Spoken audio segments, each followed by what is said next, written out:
Hello guys, আসসালামু আলাইকুম। কেমন আছেন সবাই? আমি তো আছি আলহামদুলিল্লাহ ভালো। তো গাইস, আপনাদের তো আগের ভিডিওতে বলেইছি যে আজকে আমি আমার খালামণির বাসায় ঘুরতে গিয়েছিলাম। তো দেখুন খালামণির বাসা থেকে কি কি আনা হয়েছে।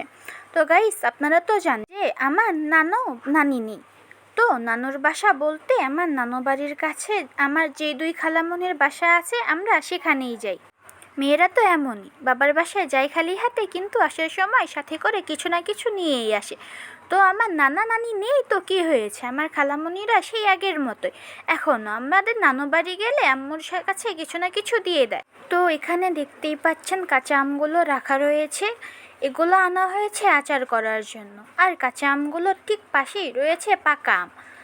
গাছে আরও আম ছিল কিন্তু পাড়ার লোক নেই তাই পাড়া হয়নি। আর এগুলো দেখতেই পাচ্ছেন গাছের কাঁচা কাঁঠাল, এগুলো তরকারি রান্না করার জন্য একদম কেটে এনেছে আম্মু। আর বাকি যে জিনিসই দেখতে পাচ্ছেন সবগুলোই আমার নানু বাড়ির খালামণির গাছের। সামনে ঈদে মামা বাসায় আসলে বাকি আমগুলো পাড়া হবে। তো বন্ধুরা, আজকের জন্য এই পর্যন্তই। কেমন লাগলো আমার এই ছোট্ট ব্লগটি কমেন্টে জানাতে ভুলবেন না কিন্তু। ধন্যবাদ, টাটা, বাই বাই।